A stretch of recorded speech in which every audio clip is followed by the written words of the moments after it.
Magandang gabi po sa inyo pong lahat, mga minahal naming mga kaibigan at mga kapatid. At tayo na po ngayon ay nasa panghuling gabi na po ng ating pong pag-aaral. At gusto ko pong una-una sa lahat ibalik natin ang papuri sa ating pong Panginoong Diyos na tayo po ay nasa panghuling gabi na at patuloy ng ating pong nadama ang kanyang pong pangunguna ng bawat isa sa atin.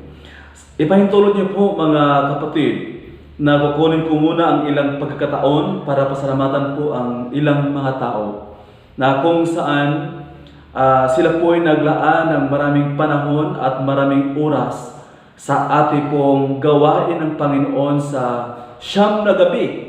At sila po ay paminsan napupuyat, walang tulog. Maraming salamat po sa inyo, mga kaibigan, mga kapatid, Brother PG Oman, Elder J, Mucha, maraming salamat po sa inyo pong lahat. At sa akin pong may bahay, salamat po sa napaka-masigasig at pagiging bilang gumaganap na program coordinator ng ating pong online evangelism crusade. So, mga minamahal ko, salamat po ng marami sa inyo pong lahat, sa inyo pong pagmamalasakit sa gawain ng ating pong Panginoon. At lalo tigit sa ating pong editor, no? Salamat po ng marami sa inyo, sa ating pong mga prayer warrior sa Tumana. Salamat po ng marami sa inyo pong pagsuporta. At gusto ko rin pong pasalamatan ang ating pong buting district pastor, Pastor Noche Jimena. Salamat po sa patuloy na suporta, Pastor. At sa buong distrito ng San Mateo and Marikina District. Salamat po sa inyo pong patuloy na pagsubaybay sa ating pong programa gabi-gabi.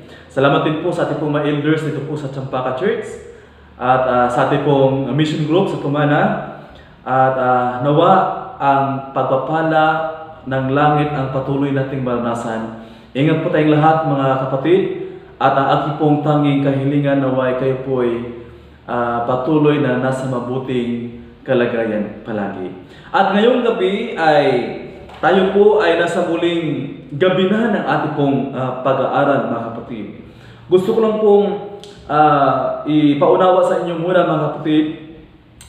Pag mayroon po kayong mga katanungan sa ating pong buong gabi o buong araw o sa ating pong gabi-gabing pag-aaral, mayroon pong mga numero dyan, pwede po kayong mag-text or tumawag sa mga numbers na yan mga kapatid upang mabigyan po kayo ng kasagutan sa iyo kung makatanungan kung mayroon man, no? So, bawat presentation natin, mayroon po doon sa bandang huli, mayroon po tayong number na nilagay doon or comment below, no? Sa ating pong talakayan gabi-gabi. At lalo't higit, ito po ngayon ang pinakahuling gabi mga kapatid. So, ipanalangin po natin ito, nawa ito po ay maging pagpapala at tayo po ay lumakas at lalago sa ating pong espiritual na buhay. At nawa ang ating pong pag-aaral ito gabi-gabi mga minamahal ko ay naging pagpapala sa bawat isa sa atin.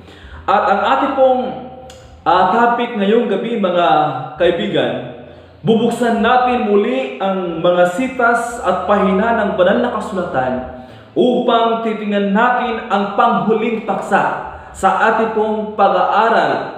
At ito po ay mayroon pong pamagat, Hope for Eternal Home. Ang pag-asa na walang hanggang tahanan.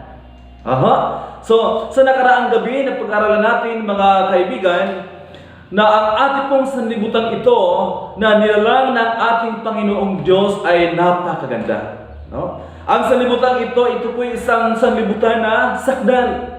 Isang mundo na napakabuti. Isang mundo na napakaganda. Isang sanlibutan na dinadaluyan ng malinis na tubig, malinis na hangin, walang polusyon, lahat ay pawang mabuti, lahat ay pawang maganda sapagkat sinabi ng Diyos pagkatapos po na nilalang ng ating pong Panginoon at nilikha ang sanlibutan ito, sinabi niya napakabuti at napakaganda ang kanyang pong nilikha. Ayon po sa Genesis 1:31. So, isang sanlibutan na kung ating pong titingnan mga kaibigan ko, isang sanlibutan na walang bagay na pangit. Walang pag-aaway, walang kamatayan, walang sakit. Walang kamatayan, walang kalungkutan, at walang karamdaman. Na anupat ang tao ay tumahan na maligaya at payapa. Ito po mga kapatid, ang orihinal na panukala ng Diyos para sa ating mga tao na ang ating pong mga unang mamagulang na sina Adan at si Eva, sila inilagay doon sa paraiso ng Eden na ay payapa din. At mayroon pong tunay na pamumuhay na mayroon po silang kaligayahan. At sila po ay nananirahan doon na panukala ng ating Panginoong Diyos sa ating mga tao na mamuhay na masaya, mamuhay na maligaya sa piling ng ating Panginoong Diyos. Napag-aralan natin noong nakaraang mga gabi na dahilan sa pagsuway ng ating unang mamagulang ay pumasok ang kasalanan. At unti-unti ang tao ay pumasok dito sa buhay ng isang tao ang kamatayan at kalungkutan. At lahat ng mayroon mang karamdaman, ito po mga kapatid, ay sumusira sa nilalang ng Diyos. Bagkus ito po ay hindi panukala ng Diyos para sa ating mga tao. Mga minahal naming mga taga-subaybay, gusto ko pong ipabatid sa inyo na ang kasalanan ay hindi gawang biro. Maraming kirot, maraming sakit, maraming pagluha, maraming karahasan na tayo ay ayaw natin sanang maranasan ito. Ngunit dumating ito sa buhay natin dahil sa kasalanan. Ang kasalanan ito ay nagdudulot sa atin ng pagkawasak. Ang kasalanan ito ay nagkaroon tayo ng matinding karamdaman. At dahil po sa paglabag ng ating pong mga magulang, mga minamahal ko, pumasok unti-unti nasira kung ano mang nilalang ng Diyos, ano kapag napakaganda noong nilalang ng Diyos. Ngayon, pati mga kapatid, ang tubig ay talagang hindi na safety. No? Maraming polusyon. At ngayon, ang ating pong mundo ay naharap sa isang matinding suliranin. Na ito po ay nagdulot ng bawat isa ng pagkakabalisa. Ito pong COVID-19 na anupat malayo sa orihinal, sa nilikha ng ating Panginoong Diyos para mamanahan tayong mga tao. Kaibigan ko, ang mundong ito ay hindi ito ang orihinal na ginawa ng ating Panginoong Diyos. Na para sa ating mga tao na ating pong pananahanan. Hindi ito yung magulo, hindi ito yung marumi, hindi ito yung mundo na bulok, nangangamoy, nagpapatayan, nag-iinggitan ang mga tao at nagkaroon ng matinding karamdaman, kalungkutan at pagdadalumhati. Kaibigan ko, kahit saan tayo bumabaling, ang ating pong mamata, nakita natin ang mga negatibong mga pangyayari. Ang tao ay nagkakasakit at namamatay. Araw-araw na panood natin sa pahayagan o sa telebisyon, nakita natin ang mga matinding kaguluhan at karamdaman na anupat ang mga tao ngayon, mga kapatid, ay nangamatay na hindi lamang nakita sila sa kanilang pumamahal sa buhay. Just imagine na ito po ay nagdudulot, mga kapatid, ng bawat isa sa atin ng takot at lalo higit kawalan ng pag-asa. Kaibigan ko, tayo po ay nag-alala hanggang sa mga oras na ito. Tayo po ngayon ay na-extend ang ating pong ECQ. At ito po ay nagdudulot sa atin ng pagkabalisa. Ito po ay nagdudulot sa atin ng takot. Bagkus gusto ko pong sabihin sa inyo, kaibigan, nandyan po ang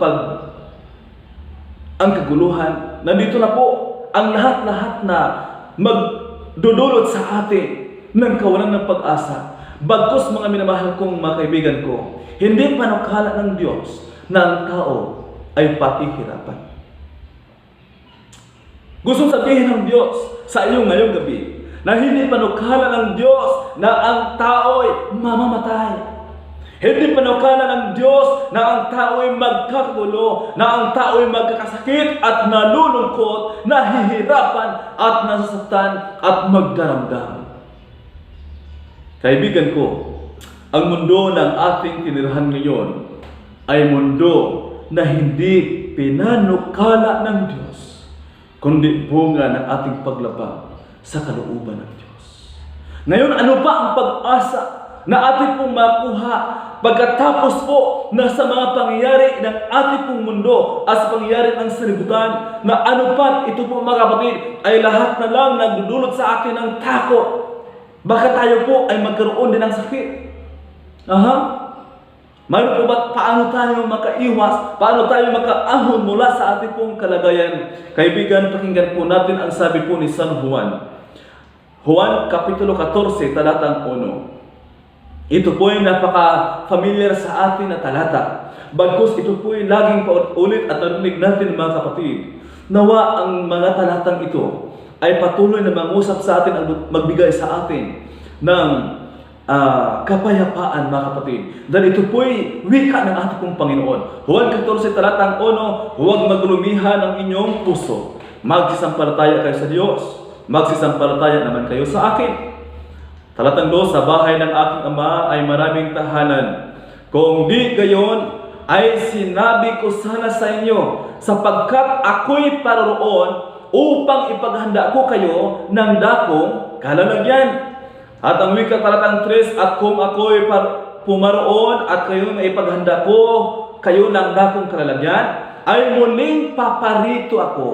Ako'y tatanggapin ko sa aking sarili, upang kung saan ako naroon, kayo naman ay doon. Kaibigan, nangako ang ating Panginoong Hesus na siya'y aalis, pero ang sabi niya, siya'y pabalik. Wow!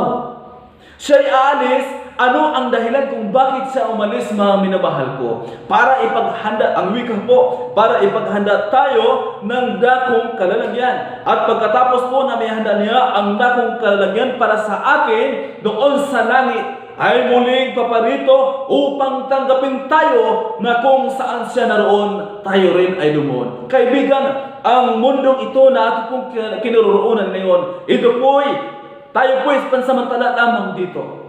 At gusto ng Panginoon na iahon tayo mula sa kahirapan. Ayaw ng Panginoon na patuloy tayong mayroon pong kalungkutan, mamuhay tayong walang kapayapaan. At nangako ang Diyos na siya po'y babalik muli mga kapatid. At mayroon po siyang inihanda na lugar doon sa langit para sa iyo. At ang wika po sa 2 Peter chapter 3, talatang 13, ngunit ayon sa kanyang pangako, ay naghihintay tayo ng bagong langit at bagong lupa. Wow! Mga minamahal ko, ang Diyos po ay nangako sa atin. Ang pag-ibig ng Diyos ay nangako. Ang ating pong Diyos na maibigin sa ating lahat. Ang ating pong Diyos na namamalasakit sa atin. Siya po ay nangako. At tandaan po natin, pag ang Diyos po, mga minamahal ko, ang magsabi at mangako, kailanman ito po ay hindi mababago. Kayo po ay, tayo pong mga tao ay mahilig po sa pangako. Maraming tayong pangako ang laging napapako, hindi natutupad. Ito po'y likas nating mga tao. Bagkus pag ang Diyos po ang mangako, kaibigan, hindi tayo mabibigo. Pag sinasabi ng Diyos ay mangyari yan. Dahil pag ang Diyos po ay hindi, yung kanya po sinasabi ay hindi tutuparin, hindi na po sa Diyos mga kapatid. Kailanman hindi magkamali ang Diyos. At ang sabi po niya, ang kanyang pangako ay naghihintay tayo ng bagong langit at bagong lupa. Ito pong lumang lupa at lumang langit na ito mga kapatid. Ito po'y sisirain. Ito po'y papalitan ng ating pong Panginoon. Dahil ito po'y hindi panukala ng Diyos na para sa ating mga tao. Ang panukala ng Diyos na tayo po'y mabuhay na mayroon pong kapayapaan. Mamuhay tayo mayroon pong kasiyahan sa piling ng ating pong Panginoon. Walang karamdaman, walang kamatayan. Mga kapatid, kung mayroon na kayong isang lugar ngayon na pupuntahan na pinakamaganda sa iyong pong paningin, na hindi niyo malimutan, na tumatak sa inyo pong maisipan na itong lugar na ito ay parang langit. Pero mga kapatid, ang wika po sa 1 Corinthians chapter 2, talatang 9, the verse 9, datapwat gaya ng nasusulat, ang mga bagay na di makita ng mata at ni narinig ng tainga, na hindi pumasok sa puso ng tao, anumang mga bagay na inihanda ng Diyos sa kanila na nagsisiibig sa Kanya. mga kaibigan ko, pumigit po kayo muna sandali. At ilalarawan po sa inyo pong mga isip kung ano po yung lugar na inyo pong napuntahan na pinakamaganda para sa inyo. Kaibigan, ang langit o ang bagong langit na inihanda ng Diyos para sa atin, o hindi pa nakikita ng mata, hindi pa narinig ng tainga, at hindi pa pumasok kailanman sa puso ng tao, na ito po'y inihanda ng Diyos sa mga taong umiibig sa Kanya. Mga minahal kong mga kapatid, isipin niyo kung ano yung pinakamagandang lugar na inihanda ng Diyos para sa atin.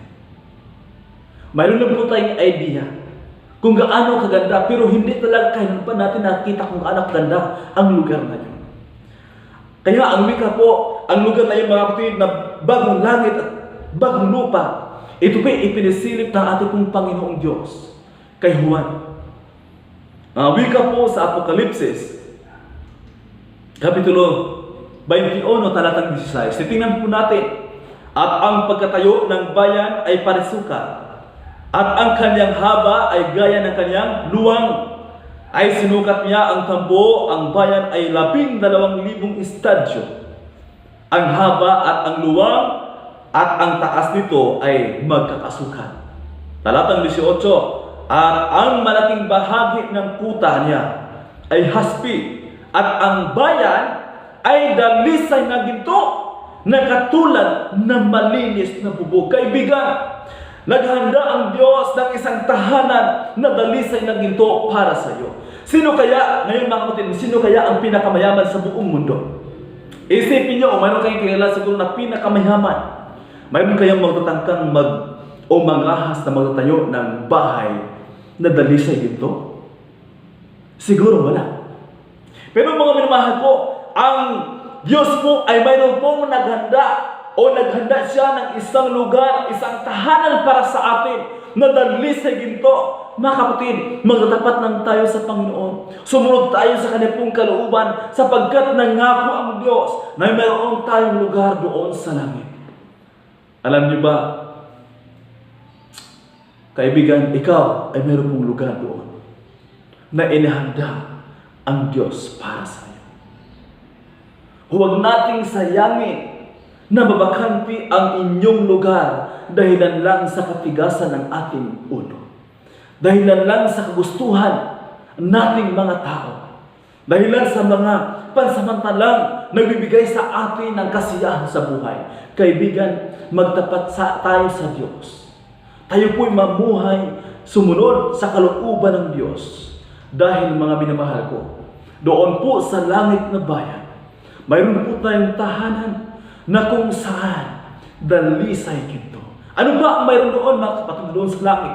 Apokalipsis 22, talatang 2, sa gitna ng lansangang yaon at sa dako rito ng ilog at sa ibayo nito mayroong punong kahoy ng buhay na namumungang ng 12 iba't ibang bunga na namumunga sa bawat buwan. Wow! Mga kapatid, except na mayroon pa tayong doong tahanan na dalisay ginto, mayroon pang isang punong kahoy o punong kahoy ng buhay na namumunga ng 12 iba't ibang bunga sa bawat buwan. Ibig sabihin, mga minamahal ko, doon sa langit na bayan, maraming pagkain. Kung tayo po dito sa mundong ito, isang kahig, isang tuka, doon sa langit, kaibigan ko, magtapat tayo sa Diyos. Hindi tayo magutom doon. Maraming pagkain. Napakaganda ang ating pong tahanan. Marami sa atin ngayon, ang ating pong, sa tuwing umulan, tayo po'y mababasa. Ang hirap ng buhay. Mga kapatid, mahirap na nga ang buhay natin, hindi pa tayo magtapat sa Diyos. Kawawa tayo. Magtapat tayo sa Diyos. Sundin natin ang Kanya pong kalooban, kaibigan. At upang ating pong makamtan ang inihanda ng Diyos, sapagkat doon sa langit na bayan, bukod sa buhay na ginto o bahay na ginto, ay maraming mapagkain. Ang wika pa dito mga kapatid, ano pa ang mangyari at ganapan doon po sa langit? Isaiah Kapitulo 11. No?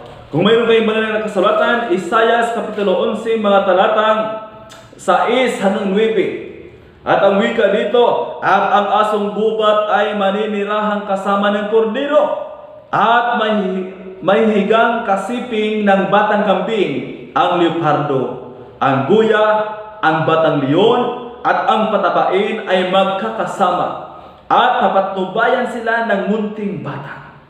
Ang baka at ang uso ay nanginginain. Ang kanilang mga anak ay mahihigang magkakasiping, at ang leon ay kakain ng dayami ng gaya ng baka. Ang batang pasusuhin ay maglalaro sa lungga ng ahas, at ang batang kahihiwalay sa suso ay isuot ang kanyang kamay sa lungga ng ulupong. Hindi sila mananakit o maninira man sa aking buong banal na bundok, sapagkat ang lupa ay napupuno ng kaalaman ng Panginoon gaya ng tubig na tumatakip sa dagat.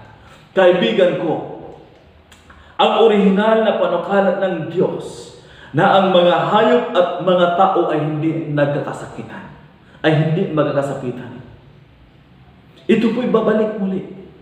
Dito po sa atin, ngayon, ang maraming tao ngayon, ang hinahabol nila yung pong mga hayop. At marami din pong namatay dahil po sa kinagawa ng mga hayop.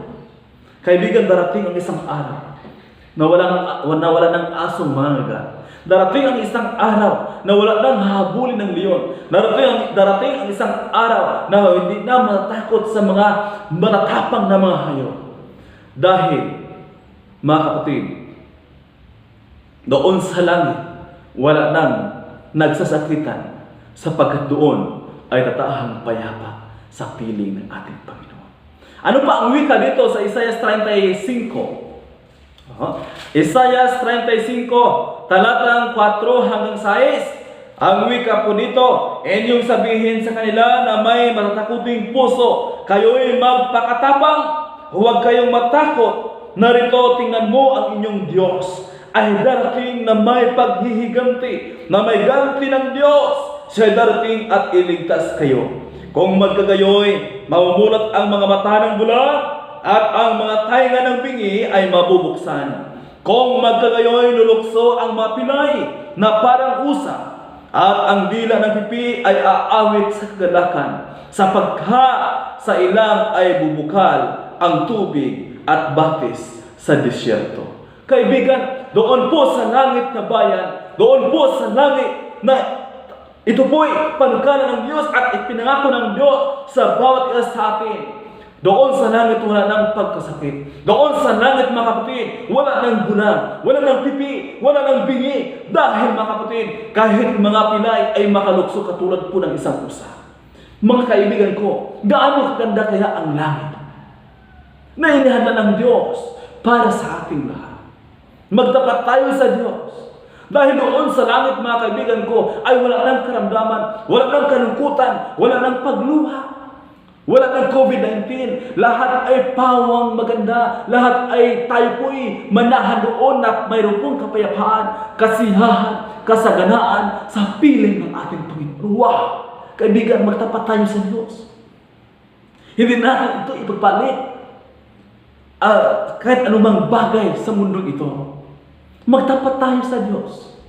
Ito po'y panawagan sa iyo ng Panginoon na tayo po'y magtapat sa Diyos. Apokalipsis 21, talatang 4. At papahiran niya ang bawat luha sa kanilang mga mata. At hindi na magkakaroon ng kamatayan, hindi na magkakaroon ng dalamhati o pananambitan o ng hirap paman. Ang mga bagay ng una ay naparang na. Kaibigan, doon sa langit na bayan, wala nang pagluluhati. Darating ang isang araw na wala nang pagluha. Darating ang isang araw na wala nang kalungkutan, wala nang pagdurusa. Kaibigan, dito po sa mundong ito, tayo po'y halyag at asiksihan natin ko paano po naghihirap natin pong mamahal sa buhay. Natugit pag wala tayong pira. Ang hirap na sila po'y ati pong tinititigan lang habang sila po'y nasasaktan, habang naramdaman nila yung kirot, ang sakit, hanggang sila po'y mamamatay. Mga kapatid, doon po sa langit na bayan na inahanda ng Diyos para sa iyo, para sa atin pong lahat. Wala nang kamatayan, wala nang kalungkutan, wala nang karamdaman, mga minamahal ko. May isang araw na darating na inihanda ng ating Panginoong Diyos na mumuhay tayo payapa at maligaya sa piling ng Panginoon. Dahil yun po ang panukala ng Diyos para sa ating mga tao. Doon sa langit, mga kapatid, tandaan po natin, ayon po sa Isaiah 66, talatang 22 at 23, sapagkat kung papaanong mga bagong langit at lupa na ating lilikhain ay mananatili sa harap ko, sabi ng Panginoon, gayon mananatili ang iyong lahi at iyong pangalan. At mangyari na mula sa bagong buwan hanggang sa panibago at mula sa isang sabat hanggang sa panibago, paroroon ang lahat ng mga tao upang sumamba sa harap ko, sabi ng Panginoon. Mga minahal kong mga kaibigan ko, dito pa lang sa lupa, magtapat tayo sa pangingilin sa araw na Sabat. Kung tayo po, mga kapatid, ay sanay dito na kalahating araw lang tayo magsamba, baka manibago tayo dun sa langit. Dahil ang sabi po doon, araw-gabi, tayo po'y magsamba sa Panginoon. Araw ng Sabat. Kaibigan ko, huwag tayong pahapdi-hapdi. Kaibigan ko, magtapat tayo sa Panginoon. Malapit na. Babalik ang Panginoon upang atin pong manahin ang kanyang pong inihanda ng lugar para sa atin. Ngayon, sino po ang hindi makapasok doon sa langit? Nakakalungkot, mga kapatid. Mayroon palang talagang taong hindi po makapanahan doon po sa lugar na inihanda ng Diyos. Sino itong mga tao na ito? Galatia 5. Galatia 5, Kapitulo 19. Basahin po natin, mga kapatid. Galatia, Kapitulo 5, talatang 19 hanggang 21. Ngayon ay hayaan ang mga gawa ng laman. Ang mga ito ay pakikiapid, karumihan, kahalayan, pagsamba sa Diyos-Diyosan, pangkukulam, alitan, pagtatalo, paninibugho, pagkagalit, pagkamakasarili, pagkabahabahagi, mga pagkakampi-kampi, pagkainggit, paglalasing, kalayawan, at ang mga katulad nito, binalaan ko kayo. Gaya ng aking pagbabala nung una sa inyo, na ang mga gumagawa ng gayong mga bagay ay hindi magmamana ng kaharian ng Diyos. Kaibigan ko at sa lahat po na ating pong nanood ngayon, at sa mga kapatid na po natin ngayon na tumanggap na sa Panginoon, pero nagawindang pa rin ang buhay dahil hindi pa rin sumunod sa kalooban ng Diyos. Kaibigan ko, habang may panahon pa, iwanan natin ang ganung mga gawain. Habang may panahon pa, magbalik loob tayo sa Diyos. Ito po ang tanging panawagan ng Panginoon para sa atin. Lahat naman tayo ay nagkasala. Lahat naman tayo, mga kapatid, ay mayroon pong pagkulang sa Diyos. Pero yung mga tao na hindi naliligtas, yung pong mga tao na hindi nagbalik loob sa Diyos at hindi nagsisisi. Kaibigan, kung ikaw po ngayon ay matagal na pong nagliwaliw sa mundo, nung dati ay nagtapat ka sa Panginoon, ngayon magbalik loob ka sa Diyos. Handa kang tatanggapin ng Diyos. Kahit gaano man karaming makasalanan na iyo pong nagagawa, hanggang handa ang Diyos na ikaw po'y patawarin ng tapat at sagana. At hindi na alalahan ng Diyos kung ano pa mang iyo pong ginagawa. Magsisi ka lang. Magtapat tayo sa Panginoon. Dahil, mga kapatid, ang hantungan na nakikita natin ngayon, kung tayo po'y magtapat sa Diyos, mayroon po tayong hantungan na langit na bayan, dalisay na ginto, at mayroon pa tayong maraming pagkain doon, mga kapatid. At alam po natin, ang hantungan sa mga taong hindi maliligtas, Apokalipsis 20, talata 9, at bumaba ang apoy mula sa langit, at sila'y nastupo. Kaibigan ko, sa gabing ito, alam natin na tayo po'y nakikipagpunyagi. Tayo po'y nakikipaglaban sa ating pong masarili. Mga minamahal kong kaibigan, sa ating pong masarili, wala tayong magawa pag wala po ang Panginoon sa buhay natin. Pero pag tayo po'y isuko ang ating mabuhay sa Kanya, at hayaan natin ang Diyos na siya po yung magabay sa buhay natin, mga minahal kong mga kapatid, sigurado na talagang tayo po'y magtagumpay sa lahat ng ating pong pakikipagbaka. Kaibigan, ikaw ay inanyahan ng Panginoon sa langit na bayan. May lugar ka sa langit na bayan. May inahanda ang Panginoong Diyos para sa iyo. At gusto kong sabihin sa iyo ngayong gabi, magpasya ka. Tanggapin mo ang Diyos sa iyo pong buhay. Sapagkat ang buhay na ito, mga minamahal ko, ito po, tayo po ay namumuhay na walang pag-asa. Pero bagkus pagtanggapin natin ang Panginoon sa buhay natin, doon tayo magkaroon ng saysay. Tunay na kapayapaan, tunay na kasiyahan, tunay na pag-asa sa piling po ng ating pong Panginoon. Ngayong gabi mga kapatid, ako po'y manawagan sa inyo. At gusto ko pong tatawagan yung pong mga tao sa unang pagkakataon na tanggapin ang Diyos sa magitan po ng bautismo.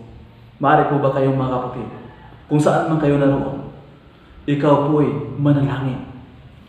At kung ikaw po'y mag-design, maaari kang tumawag o mag-comment doon dito po sa ating pong pag-aaral dito mga kapatid. Diyan sa baba mag-comment po kayo. At sino mang mga tao ngayon,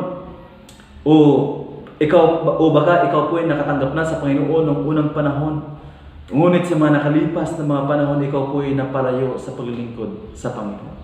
Sa gabing ito mga kapatid, ang Diyos po ay nawagan sa iyo. Magbalik loob ka sa Diyos at handa ka niyang tatanggapin muli. Siya po'y nanawagan sa iyo na gusto ng Diyos na ikaw po'y magbagong buhay at maglingkod na mayroon pong katapatan sa Kanya. Kaibigan, saan ka man naroon ngayon, mahal ka ng Diyos. Kung ano man ang iyong kalagayan ngayon o sitwasyon ngayon sa buhay, mahal ka ng Diyos.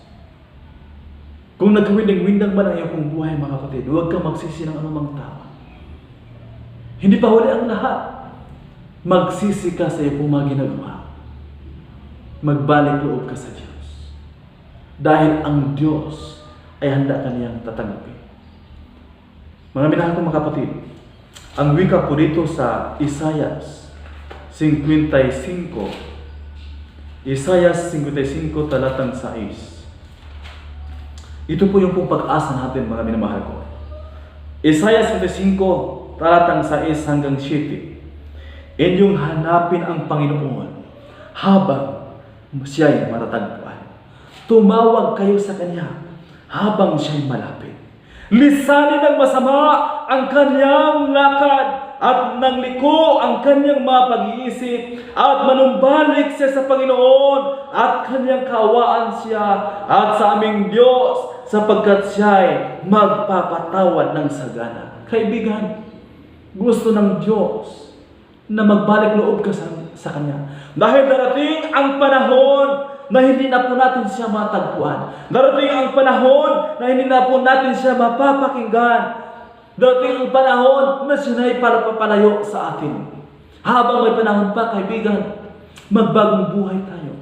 Magbalik loob tayo sa Diyos. Kung ikaw ngayon ay matagal na nag-enjoy sa mundo, kapatid, mapahamak ang buhay natin pagpatuloy tayong gumagawa sa mga bagay na yan. Bagkus ang panukala ng Diyos, sundin natin ang kanyang pong kalooban. Magtapat tayo sa ating pong Panginoon, mga kapatid ko. Dahil ang Diyos, unang Juan 9, siya po'y handang ikaw patawarin at hindi na alalahanin ang iyong pong mga ginagawa. Mga kapatid, mayroon po ba sa atin, sa lahat po ng ating pong mga taga-subaybay, na handang tanggapin ang Panginoon sa magitan po ng bautismo? Mga kapatid, kung saan ka man kayo naroon ngayon, maaari kayong tumawag sa numero nandyan po nakalagay sa ating pong screen. Or mag-message personal sa aking pong messenger. Mga kapatid, hindi pa huli ang lahat. Magbagong buhay tayo. Kung ating pong tignan ang mga pangyayari sa mundo natin ngayon, ito naman po mga kapatid ay nagpapaunawa at nagpapahiwatig sa atin upang tayo po magkaroon ng pagkataon na tanggapin natin ang Diyos sa buhay natin. Kaibigan, huwag nating sayangin ang pagkataon ito. Noong unang panahon, ikaw po hindi pa nagsisi. Ikaw po nag-enjoy pa sa mundong ito. Ngayon, habang na-quarantine tayo mga kapatid, basahin natin ang banal na kasulatan.